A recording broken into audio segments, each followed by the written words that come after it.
Noong panahon ng mga Kastila, ang inabel na tela ng mga Ilocano ang ginagamit nilang layag sa mga galyon. Matibay kasi ito at kayang tagalan ang hampas ng hangin sa dagat. Hindi rin pahuhuli ang inabel sa ganda ng disenyo. Mabusisi kasi ang paghabi nito. Pero ang yamang ito ng Pilipinas, tila unti-unti na raw nawawala. Si JP Soriano on assignment. Matibay at hindi nagugusot, tad din ng iba't ibang detalye. Ang inabel ng Ilocos, sinasabing pinakamasinsin na tela sa Pilipinas. Metikuloso ang paghahabi nito. Ang isang disenyo inaabot ng halos 2 linggo. Pero sa paglipas ng panahon, tumamlay na ang industriyang ito. Mula nang ang Ilocos ay magkaroon ng katakot-takot na tobacco plantation, napabayaan na yung inabel. Sa ngayon, mabibilang na lang ang natitirang master weavers ng inabel sa Ilocos. Pagtamlay ng industriya ng inabel sa Pilipinas ay kadalasan ina-attribute ito sa kawalan or paglamlam din ng industriya ng bulak or ng cotton. Patuloy ang pag-aaral ng Philippine Textile Research Institute para makahanap ng mas pangmatagalang mapagkukunan ng mga materyales ng telang ito. Kadalasan ang tingin natin kapag gagawa sa Pilipinas, lalo na kung mga yung tinatawag nating regional weaves, ang tawag kadalasan ethnic weave. Ang nangyayari, parang hindi siya cool hindi siya popular.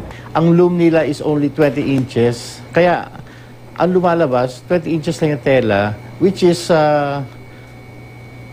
very limited in terms of making clothes. Mga silhouette ngayon, mas malalambot, saka mas bagsak. Kaya iba hinahanap ng tao.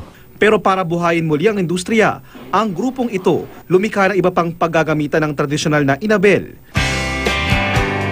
Ang nakasanayang kumot o tablecloth, ginawang passport sleeve, iPad folio, dopp kit at weekender bag. We want to introduce a different design for the inabel material and for the Filipino weave also.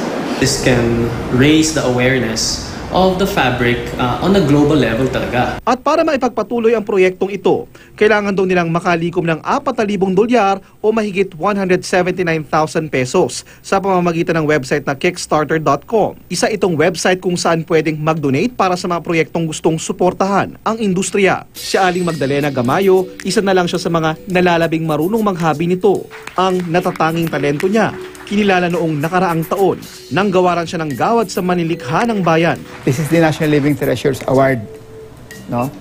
Na ang mga Masters of Traditional Art, binibigyan namin ng gantimpala. Tapos, for life, meron silang pension buwan-buwan para nga mapagpatuloy yung mga traditional arts nila. Maging ang aktresa si Dina Bonnevie, isa rin sa mga sumusulong ng paggamit ng inabel. Isa ito ngayon sa mga pinagkakaabalahan niyang negosyo. Actually, the advocacy of my husband being the Vice Governor of Ilocos Sur, maraming industries sa Ilocos Sur na namamatay na kasi ayaw na ng mga kabataan na maghabi. Sabi ko siguro ito na lang siguro yung gagawin kong business dahil kahit papano may natutulungan akong mga tao and at the same time I'm helping them preserve a dying industry. Ang mga lokal na tradisyon tulad ng paghahabi ng inabel, bahagi na ng ating kultura.